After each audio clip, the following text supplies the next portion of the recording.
This is an unofficial, fan-made audiobook. All original stories are owned by Wizards of the Coast.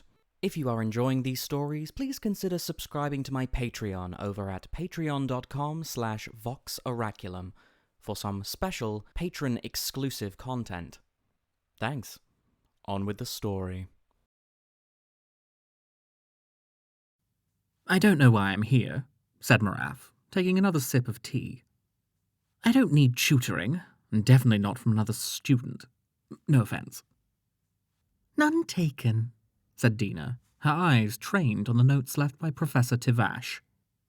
Despite being a Quandrix hopeful, Maraf shows an uncommon affinity for summoning. Pity that his poor attitude makes him prone to mistakes. She looked up at the sound of Maraf's empty cup clinking on the saucer and reached over to her teapot, warming on the waning embers of the fire.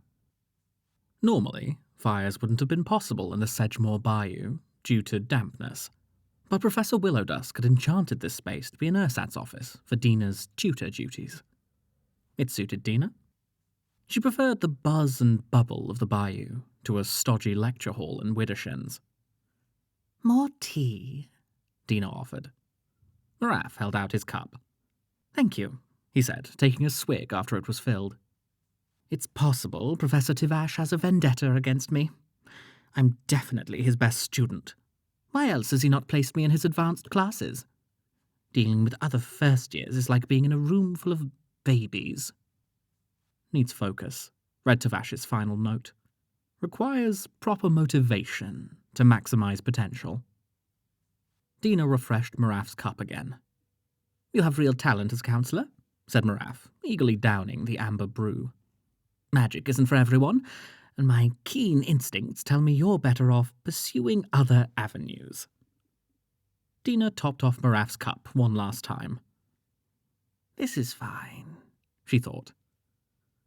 Approximately 3.5 minutes later, Maraf was on the ground, showing no signs of his earlier braggadocio.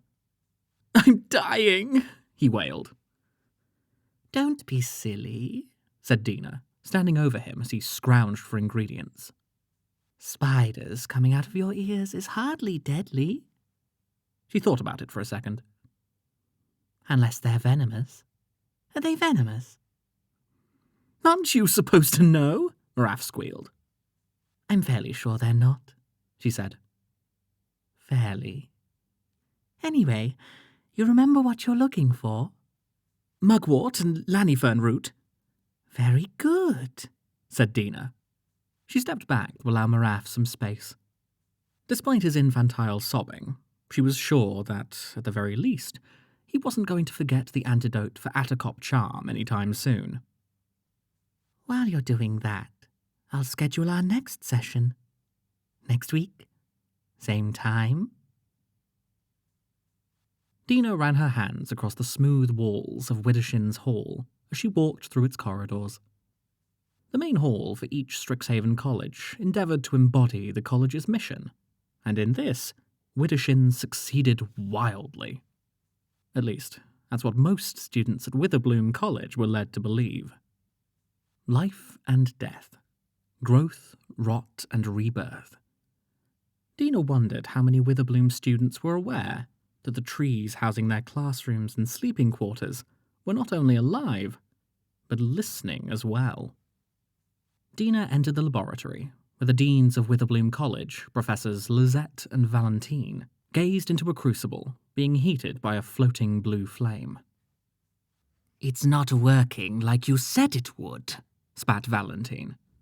He spun around in his characteristic huff and paced to the back of the room. "Give it time," said Lizette. Her voice flowed slowly, like honey. Valentine clacked the sharp edges of his fingers together. "How much time am I expected to give?" "Enough time." "Oh, hello, Dina. My session with Maraf is done. Is Professor Tivash in?" "Intercollegiate meeting," Lizette said. "Why he insists on attending those is beyond me." Valentine twirled on his heel, returned to the crucible, and grunted after looking into it again. He glanced over to Dina, but didn't address her. Devash likes the refreshments, Lizette. Lime cakes, elderberry pies. I'm sure Guillaume can arrange to make anything he wants in the kitchen. Yes, but you see, Devash adores being doted on, Valentine explained. These treats are waiting there for him, as if by the grace of a benevolent universe. Small things quiet small minds. You can leave his notebook with us, said Lizette. We'll get it back to him. Dina placed Devash's book onto the central table, sneaking a look at the silvery liquid churning and frothing in the crucible. Lizette added a pinch of volcanic ash, causing the mixture to hiss and change colour to a deep orange. In other circumstances, Dina would have asked them to explain the spell they were casting. But not right then. She had other business right then. Okay, said Dina. I'll be going now. After the Prismari party, Lizette called out. All the professors are going too. If you're not in a hurry, we can go together. Said Valentine. Most of the professors, said Lizette. Dina looked out the window into the courtyard below. Students gathered together under the archways formed by the hall's massive roots, dressed in their most garish Witherbloom garments. Some masked behind gauzy veils that swayed like spiderwebs when they talked. Others festooned with pouches and belts holding spell components. Standing out were the dryads, who bore a special love of this pageantry. In their Vasslan's home, they had no need for clothing, and, at Strixhaven, remained dressed only out of a sense of propriety. However, these kinds of social affairs gave them license to indulge in the novelty of fashion. It was customary to see dryads traipsing and prancing about, adorned with exotic textiles, paying tribute to the groves and dales where they were born. Dina pulled her plain brown cloak around her shoulders. No thank you, she said. I have work to do. Work? This late? Lizette said, frowning. You should spend time with your friends. Ever since she'd brought Dina to Strixhaven 2 years ago, Lizette had been on a non-stop quest to make introductions with anyone who remotely shared Dina's interest in collecting spores, molds, and fungi. There weren't that many, and most of them wanted to be alone, too. This mission had expanded to anyone who breathed and could speak. Do you give all your charges such awful advice? Interrupted Valentine. Young Dina shows drive, unlike some of the more unfortunate members of our studentry. Having friends is awful advice, Lizette said. Even you have friends. Oh? Who? Me! Valentine rumpled his brow and cocked his head in thought. Well, I'm terribly sorry for giving you the wrong idea. I beg your forgiveness. Lizette shook her head. Dina, go have some fun. Dina considered that trudging across Sedgemoor into the forlorn detention bog probably wouldn't count as fun to Dean Lizette. Then again, there was nothing about attending a party at Prismari College that struck Dina as enjoyable. Lizette couldn't seem to understand that all the opportunities were there if Dina actually wanted to commiserate with other students. Libation-filled nights at the Bow's End were always available for those who didn't mind waking up in the morning with the consequences of questionable decision-making. And for last-minute cram sessions, there were all-nighters at Firejolt Cafe with other tryhards. Dina understood that Lizette felt responsible for her. She told her as much whenever they sat down for their weekly tea. But maybe Dina just didn't want to do those things. And maybe there were tasks that held more importance. Good evening, said Dina, laying her hand on the Asenath tree. It had been 1 month since she'd discovered this particular tree. 1 month since she'd started on her own secret project. Its spindly branches overlooked a lazy creek, and its broad, hollow trunk ballooned out to make a perfect, if cramped, workshop. The tree's location deep within the bog ensured that her work would remain secret for as long as possible. The entire area had been enchanted to block scrying into or out of it, all the better to prevent students from using the time to chat with friends rather than think about their mistakes. Even so, Dina was hasty in stepping inside and resetting the glamour that obscured its opening. "What do you do for fun?" she said to the tree as she sat down. The tree didn't respond. They seldom do. Dina cast a simple ghost light spell, illuminating the spell reagents arranged in a circle around her. In the center sat an old tome, its cover made from thin, metallic plates, scalloped like a knight's pauldron. Delicate chains bound the supple vellum pages together in a work whose craftsmanship was unequalled by any set of hands on Arcavios. It is said that the Strixhaven Biblioplex is the most complete archive of magic in the multiverse. All manner of spells, from the lowliest hedge wizard's anti-itch cantrip to a demon's ritual for harnessing the power of a dying sun, are recorded and stored somewhere under the library's vaulted arches. No one, save for Strixhaven's founder dragons, and perhaps the Oracle of Arcavios herself, knew exactly how the Biblioplex carried out its function. Nevertheless, most patrons understood that a sought-after grimoire was more likely to hunt them down than the other way around. On the day that Dina discovered this particular book on the shelf, it seemed to beckon to her, begging her to read its contents. She did, drawn at first by her curiosity, and then by the gravity of what she'd stumbled upon. Part manual, part journal, it captured the meditations of an unnamed mage fascinated by life, death, and the realms locked between them. She opened the book to its final page. "I have trod upon the skulls of mighty lords, commanded boundless armies who obey without fail. Yet no conquest can turn the tide against my own desire for what I want, what I have always wanted. Not the mere escaping of death, nor the mere facsimile, but true life from lifelessness. That is the ultimate proof of power, the most definite testament to godhood.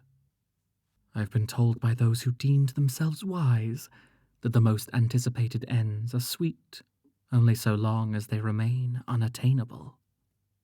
I will prove them wrong." These words prefaced an incantation meant to bridge the transition between living realms and the void, a place of ineffable darkness where, according to the book, the souls of the hopeless dwelled. One by one, Dina read off spell components, pulling the corresponding ingredient from the circle and placing it into a bowl. Some, like lunar moss, had been easy enough to obtain in the bayou. Others, such as a knucklebone from the woolly slower, required Dina to access the personal laboratories of Witherbloom's professors. This wasn't difficult, especially with Lizette and Valentine so wrapped up in their own projects. They never noticed their ingredients being skimmed away. A pinch of this, a slice of that. "The root of the Essis tree," she whispered, her finger at the bottom of the ingredient list.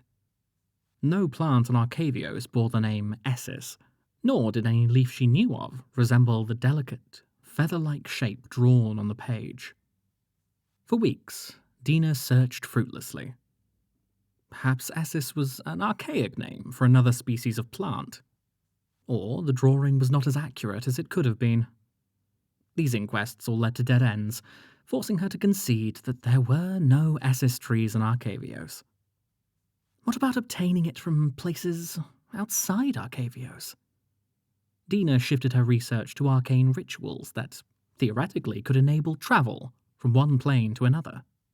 From Arcavios to a place where Essis groves were plentiful.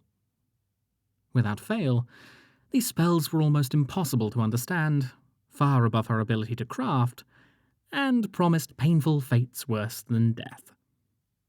Her search had stalled, and it remained that way until that very day, in her potions class, just before her session with Maraf. While Professor Onyx droned on about the distinctions between atramentus and achromic elixirs, Dina's eye spied something notable about the terrarium at the back of the room. Whether by an aspect of the light or a preternatural instinct, Dina was drawn to the small clump of ferns in the far corner. Among them was a single seedling whose ghostly white leaves matched that of the Essis tree. When class released, she flew into action, extracting a sliver of root amidst the hubbub of students gossiping over that night's social gatherings. Sitting in her workshop, Dina gazed at the piece of Essis root in her palm. It was barely larger than a human fingernail, pale white and still supple. Such a small thing, she thought, then dropped it into the bowl with the rest of the ingredients. All that remained was binding the spell. Picking up her knife, she pricked her fingertip and squeezed a single drop of blood into the mixture. A few minutes spent pulverizing the ingredients produced a poultice that glowed like faint moonlight. Carrying the book in one hand and the bowl in the other, Dina emerged and proceeded to her next destination, her ghostlight spell dutifully lighting the way. The evening had brought the bog to life. The acrid smell of soaked bark had grown bold. Things, just out of sight, slithered through mud pools.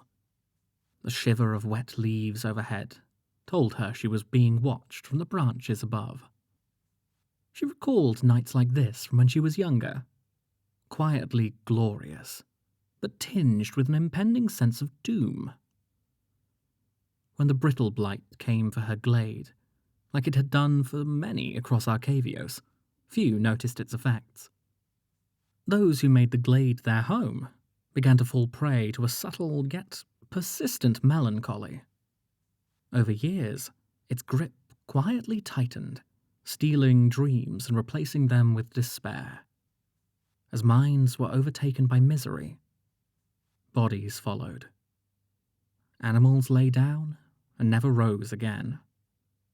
Dryads grew fragile and decayed into husks. At the very end, there was no grass, no flowers. The birds did not bring their sweet songs. Insects had stopped skittering. All colour had turned to grey. Everything was silent. Despite the efforts of scholars across Arcavios, no one knew the genesis of the disease or how it found its way into a habitat. Lizette was one such scholar, and it was she who had arrived at Dina's glade to rescue her before the sickness could take a permanent hold. But even Lizette's formidable experience couldn't save the glade itself.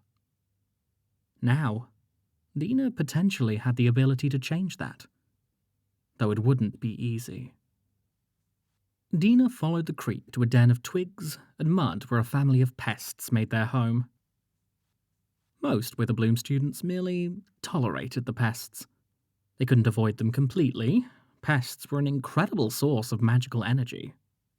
But the little wart-ridden creatures were not the most pleasant to be around. They were cold and slimy and flagrantly violated decorum around manners and personal hygiene. Dina didn't mind any of that. "Hello, Bastian, Vendredi, Chiara, and Neniok," she said, greeting the pests rolling in the mud alongside the water's edge. "How are you today?"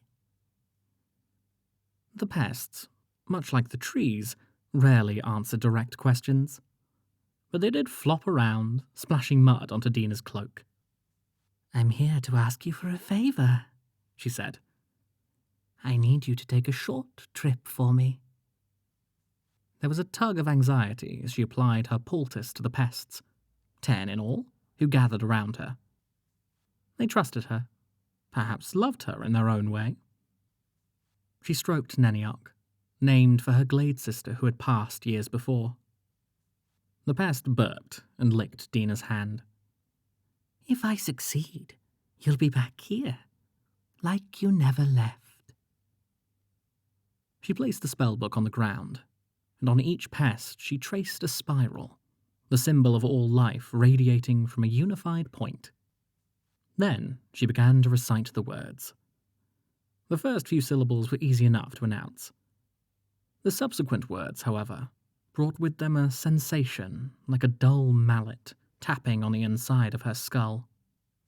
Dina persisted, focusing on a sensation that brought her joy, the feeling of the rough bark of her father tree, the first being who greeted her after she was born. If her experiment proved a success, she'd be able to go back to where her glade had been and bring it back. Bring them back. All the plants, animals, and dryads, just as she remembered. Life from lifelessness. A snap broke her concentration. Across the clearing, a dead tree fell with a crash, its trunk bisected cleanly by something. Dina closed the tome, snuffed out her light, and ducked down in the mud close to the water's edge. There was no moon out that night, and the starlight could only barely penetrate the bog's haze. No swamp creature could have done that precise damage to the tree trunk. It had to be someone from Strixhaven. "Dissatisfied," a voice shouted. "Do you even know the meaning of that word?" A second later, a sleek black projectile hit the ground in front of her. Ink magic, she thought. Another shadowy bolt came out of the night and splashed into the mud precariously close to the water's edge, where the pests were blissfully playing. It was absolutely ink magic, the signature spell style of Witherbloom College. But what was someone from Witherbloom doing out in Detention Bog? The answer was obvious. It was a student, one who was being punished. "You weren't even there! Where the hell were you?" Inky coils reached out from the darkness like twin claws, gripping a pair of high tree branches and ripping them down to the ground. This time, the trees did speak. Their howls filled Dina's mind. "What did we do? Why is this happening?" Their wails of pain spurred her to action. She crawled out of hiding and cast her ghost light, hoping that the sight of another student would give the intruder pause. Unfortunately, her sudden appearance had the opposite effect. "Who's there?" the voice screamed, and a moment later, a wave of inky force was rolling toward Dina. Instinctively, she chanted the syllables of the summer charm, a spell which originated with the dryads, but one which all nature-oriented mages have since included into their repertoires. It was enough to shield her from the brunt of the wave, but its sheer strength still knocked her onto her back. Footsteps rushed toward the spot where Dina lay. A moment later, a pair of hands pulled her back to her feet. A young man, dressed in the black and white garb of a Witherbloom student, stood in front of her, a look of shock on his face. I didn't see you." "That's because it's dark," said Dina. "Human eyes don't adjust well to the lack of light." "No, I mean..." His voice trailed off, and his eyes strayed from Dina to a point behind her. The pests. Dina's heart dropped. If they're hurt... Dina prepared for the grisly scene and turned to look. But instead of dead pests, sitting on the ground was a jet-black sphere of ink magic, quivering as if alive. Prominences of green mist leapt from point to point on its surface. "What magic is this?" the young man asked in a whisper. Dina didn't answer. She watched as the sphere shuddered, and then sprouted tendrils that burrowed into the soft ground of the bog. The dirt under her feet started to shift and roil like miniature fingers, clawing the bottom of her boots. "We can't stay here," she said. "You haven't answered my question." Without another word, she took the young man's wrist, pulled as hard as she could, and ran away from the sight, dragging him behind her. His answers could wait until later. Not that she had any. The ritual had to be performed delicately and with precision, and now it had been corrupted. The trees bellowed with thunderous shrieks. The void! Where have you sent us? So much pain! Their anguish brought Dina to her knees. This time, it was the young man picking her up and pulling her along until they came across a thicket where they took shelter. All around them was the sound of tree limbs thrashing. "Now, answer my question," he said. Up close, Dina recognized the young man as the son of Dean Lou, the more vocal and charismatic of Silverquill's deans. They had the same steely, resolute countenance when they talked. Dina had seen it many times, from the back rows, of course, when Dean Lou would give his fiery speeches on commitment and duty at all college assemblies. Your name's Killian, she said. Your father? Don't talk about my father, he snapped, then softened his expression. We have other things to deal with right now. Starting with the truth. What was that back there? There was no use in hiding things. Dina produced the spellbook from her satchel. Killian cracked the book open and leafed through its pages. Forbidden magic, he said. I know, said Dina. That's why I was hiding it out here, where no one was supposed to be. That doesn't change a thing. Except you destroyed my one chance. At what? He said. What were you trying to do? Dina stopped short of saying it. To save everything I ever loved in this world. It was the kind of statement that sounded either megalomaniacal or at least deeply ridiculous, even if it was the truth. So she sidestepped his question. Wait, do you hear that? Said Dina. Killian stopped and listened. No. Exactly. We should go back and look. Emerging from the trees, Dina and Killian traced their steps back to where the pest den had been, this time using a radiant orb conjured by Killian as a light source. Though only a short time had passed, the effect of Dina's spell was clear. Deep gashes marked tree trunks and the soft ground, as if a great beast had raked its talons across the landscape. The trees around the area had been severed at the stump or uprooted entirely. There were no signs of the pests, and the only remnants of their den were splinters floating on the surface of the creek. We have to go, said Dina. Dean Valentine is at Widdershin's. He can help us. Killian shook his head. I'm trapped here all night. He turned his right arm over to show Dina the Silverquill sigil on his wrist. It was a detention token, a brand that prevented students from simply eschewing their mandatory stay in detention bog. If they tried to escape, the token would react with the landscape to force the student back toward the bog's center.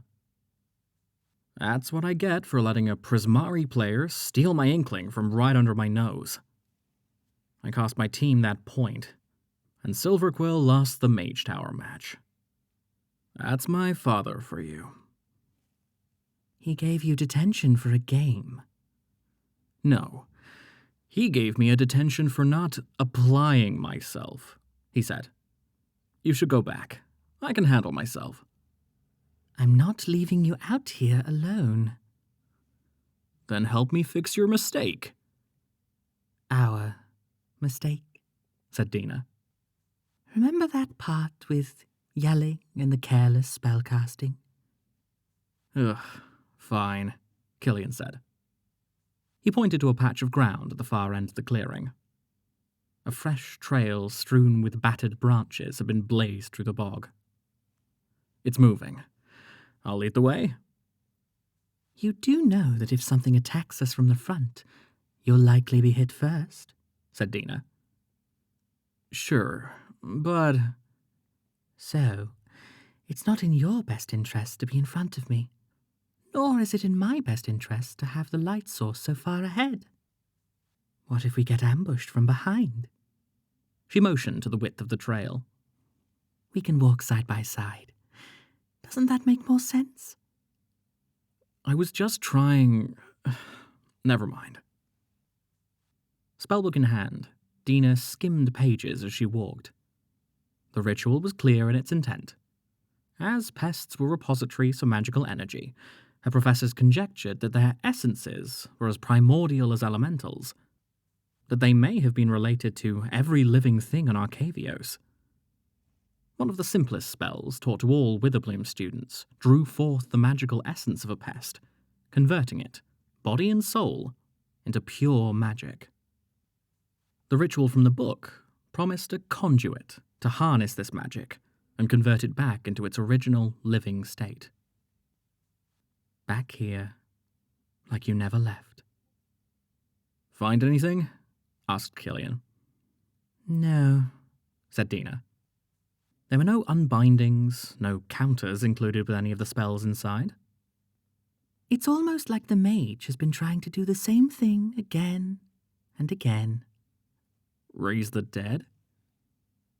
Restore the living. I wonder who they lost, said Killian. Who did you lose? How did you... Am I really that transparent? Killian hung his head and smiled at her behind long strands of hair. My mother died when I was very young. I can't even say I lost her. I hardly remember her. He swept his hair back onto his head and continued to walk down the path. Dina knew better than to take his nonchalance at face value. She knew what it was to lose those she loved, and moreover, to have that ache of never knowing. It was a profound awareness of how empty you would always be, like a whirlpool draining into a bottomless chasm. No width of smile or depth of laugh could hide that wound from those who also bore it. I didn't know my mother either, Dina said, catching up. Everyone from my glade is gone. Your entire family?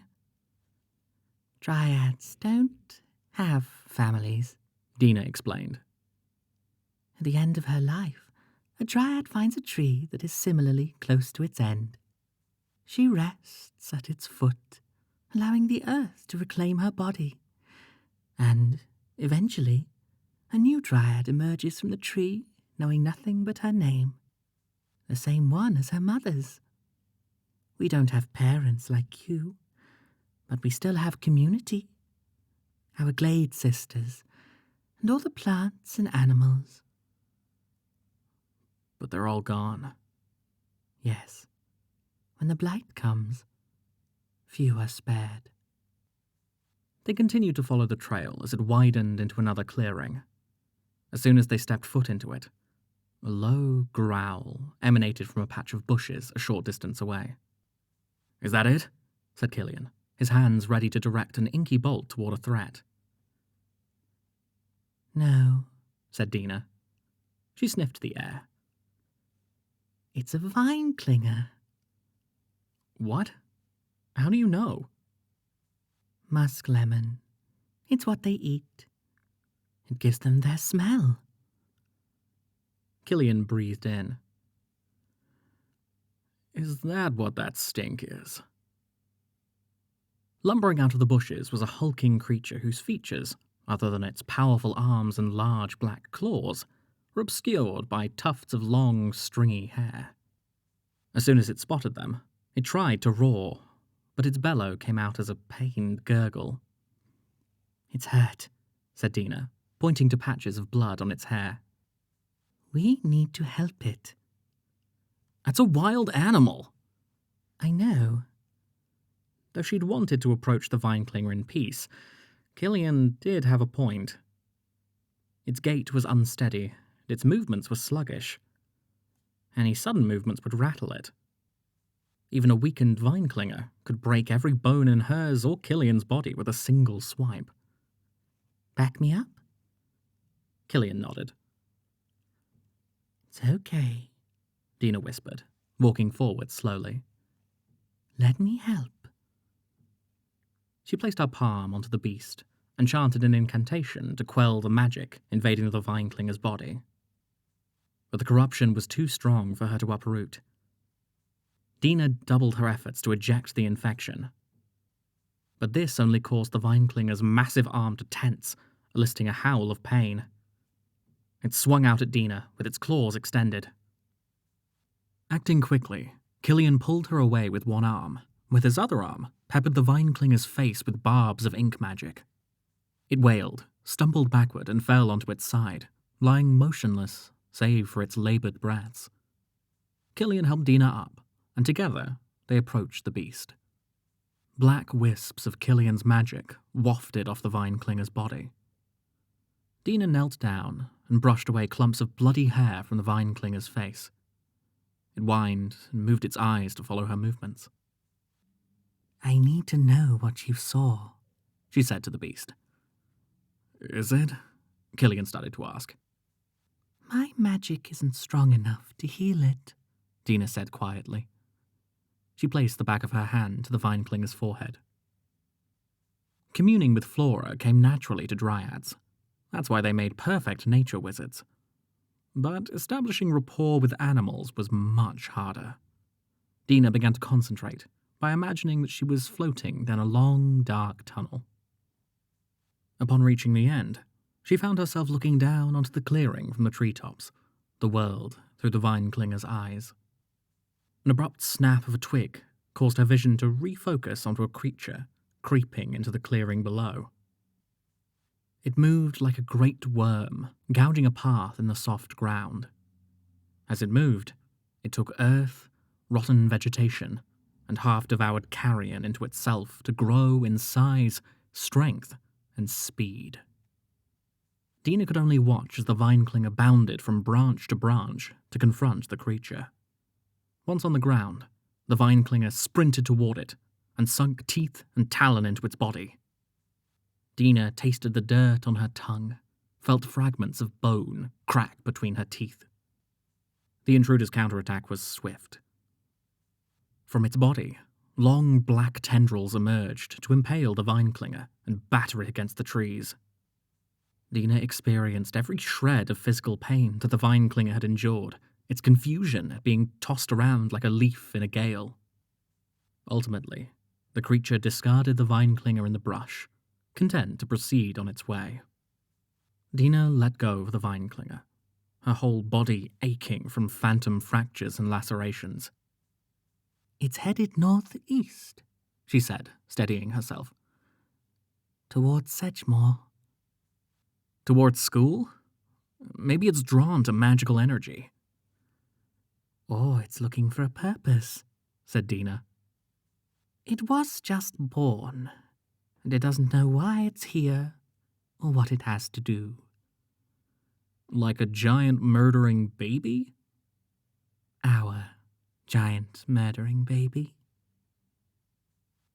Killian sent his radiant orb further down the trail, and they followed along. Dina couldn't get the vine-clinger's memories out of her head. If that thing escaped the bog, countless students would be in danger, not to mention the wildlife that had already been imperiled. Yet, the experiment had been a success of a sort. Was that creature not a new life from the aether? Could it be anything but a sign that these magics held promise for true resurrection? How much good could the dryads of her glade bring back to Arcavios? How much wisdom could they reclaim from the abyss and bring back to the people? And who would she be willing to sacrifice to see them return? Killian's hand clutched onto hers, breaking her fugue. Come on, I think I see it. Dina looked ahead. In the far distance, Killian's orb had indeed illuminated a colossal shape that had wrapped itself around a patch of tall, ancient Silvertica trees. Though it was dark, she could have sworn that its silhouette looked twice the size that it had been when it fought with the vine-clinger. Why had it stopped and settled in this part of the bog? Did it know that they were coming for it? Had it been waiting for them? Killian snuffed out his light spell and pulled Dina off the trail behind a stack of felled trees. We can't just run in there, he said. Wait, that black orb we first saw. That thing's body is made from the swamp, but it's hard? Your magic, said Dina. And yours too, said Killian. If we could just access its heart, we could break the spell, counteract a piece of it, causing the whole thing to fall apart. He thought for another moment. I think I might be able to cancel out the ink magic, but I'd have to be right next to the orb for it to work. Could we burn the body away? No. The bark is too damp, said Dina. But I have a plan. Killian smiled. Care to share? With you? Asked Dina. Oh, that would probably be a good idea, right? The second to last thing Dina said before she and Killian parted ways was, Eat these, as she pressed a handful of dried tea leaves into his palm. You'll be able to see better in the dark. Killian crunched them up in his mouth and swallowed them. A moment later, his eyes took on a faint blue hue. He blinked and looked around him in astonishment. This is amazing. Why didn't we use this before now? Lion's paw has side effects on humans, said Dina. Such as? You should stay close to the privy tomorrow. Oh. The next day, too. And then came the last thing she'd say to him before they enacted their respective parts of the plan. Don't die, okay? Dina told Killian. I won't. I like my odds. Things like the odds didn't seem to slow Killian down in the slightest. He was impulsive and reckless, traits that Dina had always considered negative. At the same time, she wondered what it was like to be able to say something with that sort of confidence. Whether it be blind, foolish, or deserved, that poise was a trait Dina had never possessed, but had always wanted. For nothing else than to convince herself that she was doing the right thing. Now she was by herself once more, stepping through thistle patches to circle around the abomination. Somewhere on the other side of the grove, Killian was settling into a good vantage point to wait until it was time to play his part. The stench of rot filled Dina's nostrils. Being this close to the monster's body was like being buried under layers and layers of dead vegetation. She didn't dare touch it directly. Prematurely provoking it from its sluggish state could have proven fatal. Instead, Dina sunk her hand into the dirt a few steps away from the creature and began reciting one of the first spells she learned at Strixhaven. Nature, Lizette had explained, is drawn to balance. Magic is simply a way to slightly alter this balance without destroying the elements you're working with. The key is to start small. A mountain can rest on a single pebble. An ocean begins as a drop of rain. Dina breathed in, and with every breath, she imagined her mind extending outward to the smallest elements of water and earth, plant and bone, all the things the creature's body was made of. She imagined splinters curling around each other and seizing taut, bits of earth glomming onto each other and holding fast like granite. Beware of taking too much on, warned Lizette. Nothing is without cost. In class, Dina had been able to turn a handful of dirt into a sculpture of her favourite flower, the mantis orchid. That feat had required several pests to empower her spell. But now she was without that extra supply of magical energy, forcing her to use the next best power source, herself. She continued chanting, forcing the words out through gritted teeth. Every part of her body erupted in a torrent of pinpricks, like thousands of nettle stings underneath her skin. The creature began to move. It attempted to unmoor itself from the trees, only for sections of its body to break off and shatter when they hit the ground. Black tentacles sprung out from these deep gashes, but they were notably sluggish, slowing off chunks of rotting vegetation with every movement. As long as Dina could maintain her spell, the creature would be slow and brittle, a perfect target for Killian's part of the plan. She peered past the dark mass in front of her to spot her companion. No sign of him yet. Suddenly, a pair of irregular appendages sprouted from the thing's body and started to probe the gaps between trees. With enough time, it would eventually find her.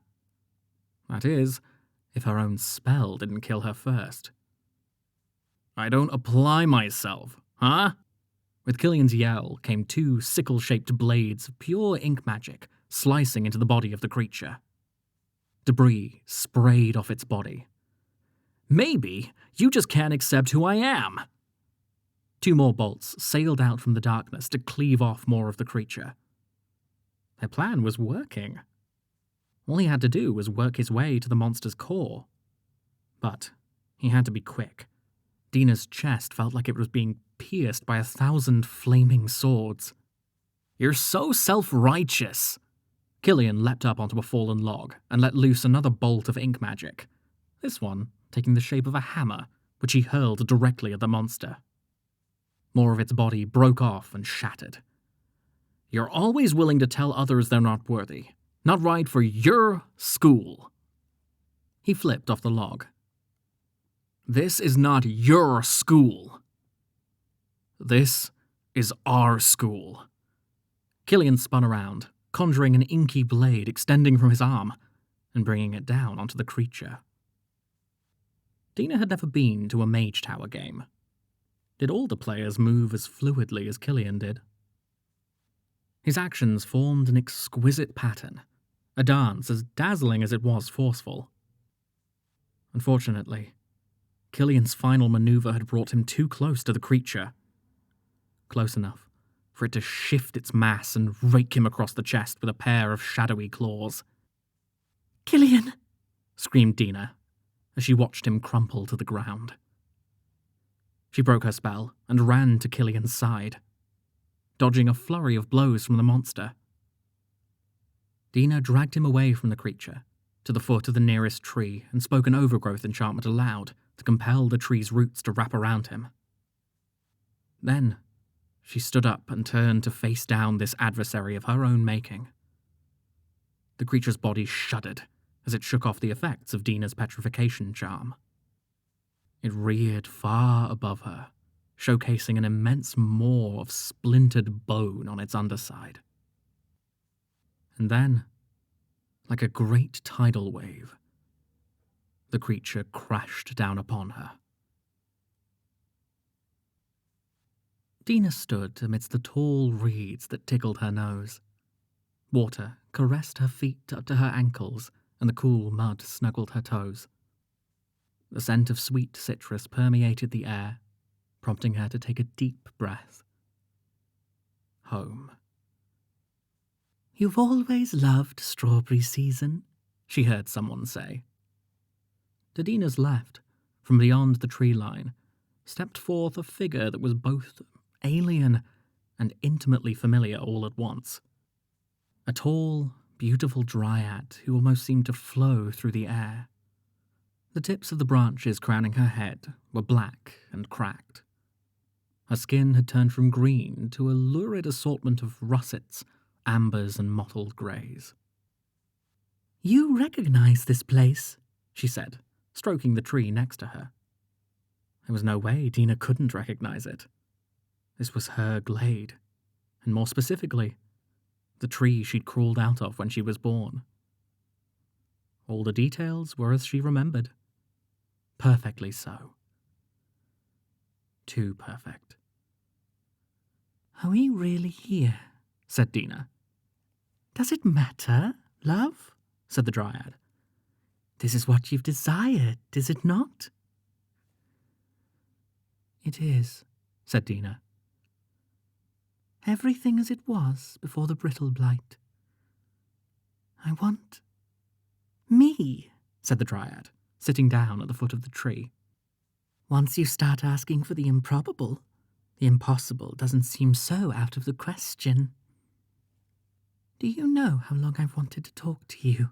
Said Dina. How long I've looked. Yes, in the wrong places, and for answers you know already. That's not true. I want to know why I'm the only one left. Why me, over all the others? There needs to be a reason. A reason? Said the dryad. You mean proof that you play some pivotal role in the schemes of an unseen architect? I wish I had an easy answer, if only to give you peace. But why else am I still alive, if not to bring the others back? Said Dina. I've found a way. Have you? The dryad said. And how do you know that they want that?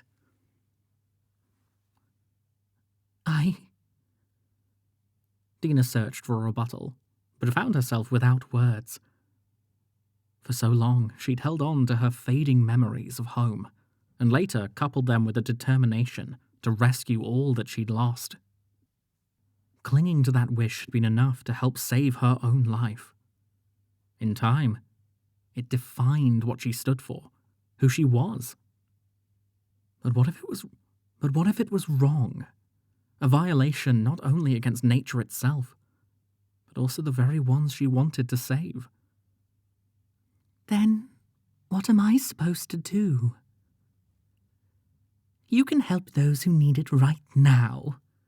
The dryad looked to her left, and Dina followed suit. There, entangled in a cage of roots, was Killian, his face racked with pain. Does he mean something to you?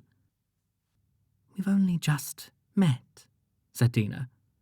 He's my friend. A nice place to start. Of course, there is the matter of your present situation. The dryad leaned her head on the tree trunk and closed her eyes. It's time to be whole again, my love. Dina understood. She shut her own eyes and projected her mind outward as far as she could, past the boundaries of this memory and into the black heart of the creature she had birthed into the world. Envisioning her own body floating in this void, Dina focused on the single drop of her own blood that had bound the spell together. She let herself be pulled toward it until the drop was in front of her, suspended in the air.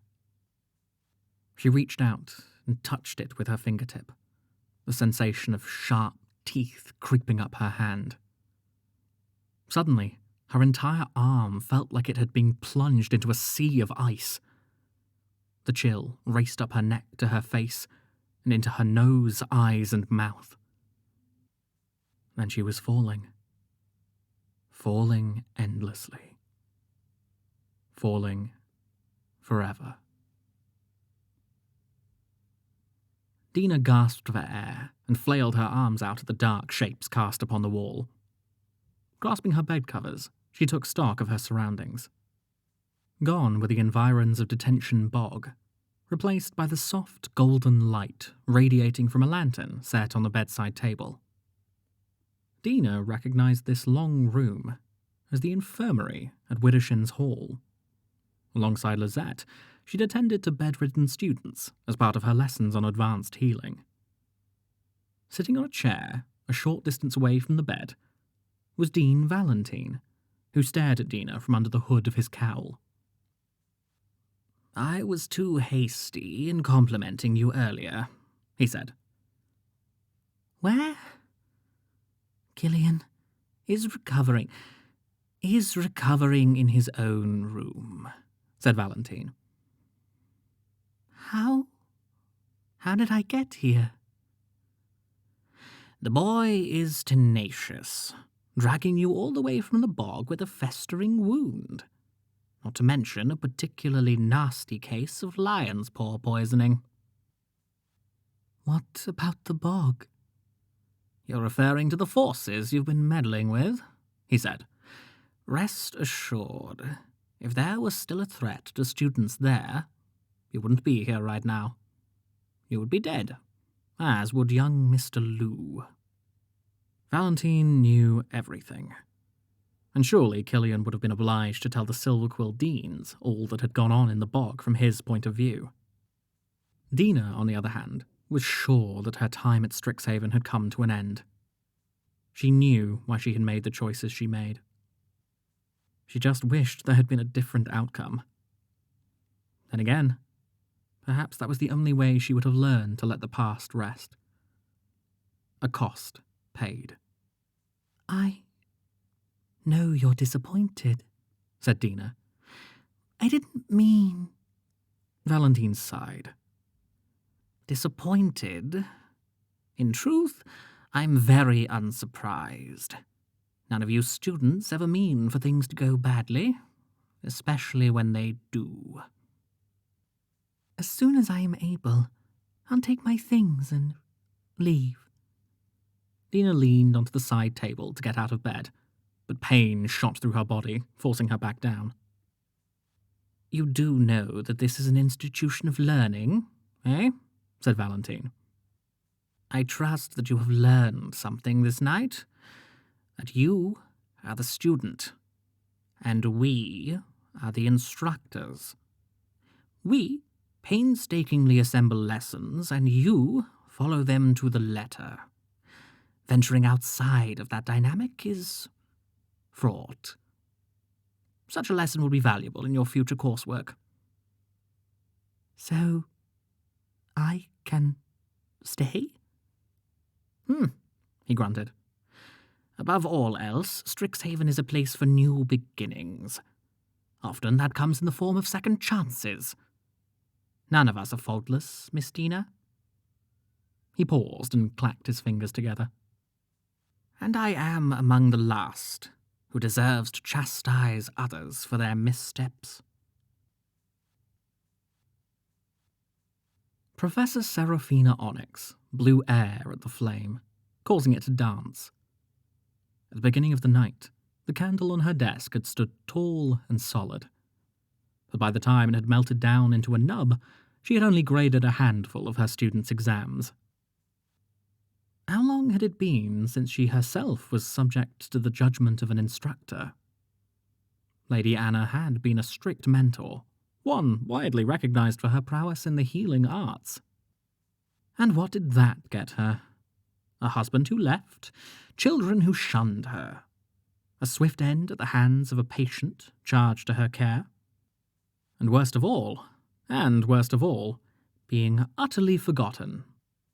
And worst of all, being utterly forgotten by everyone save the person who hated her most. Onyx dipped her quill into a jar of ink and proceeded to cross out a whole page of exam in front of her. In the margin, she wrote one word: pathetic. Barging through her classroom door came Lizette, fellow Strixhaven professor and dean of Witherbloom College. She marched up to Onyx's desk and dropped a heavy tome onto its surface. I believe this is yours. I believe this is yours, said Lizette, her eyes lit with fury. Onyx gasped at what she saw before her. It's not that she thought the volume would elude her forever. She had all the time in the multiverse to scour the Biblioplex's shelves. Rather, she hadn't expected it to come into her possession in such a convenient manner. Yet, there it was. One of the reasons why she was at Strixhaven, wasting effort on ungrateful brats who already thought themselves wizards of esteemed repute. She didn't want to alert Lizette to her excitement. It was, after all, best to stay calm and collected, especially in the face of a potential enemy. Anyone, a friend, a family member, could swiftly become an adversary.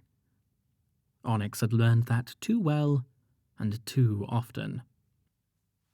Your collegiality is appreciated, said Onyx, a slight smile on her face.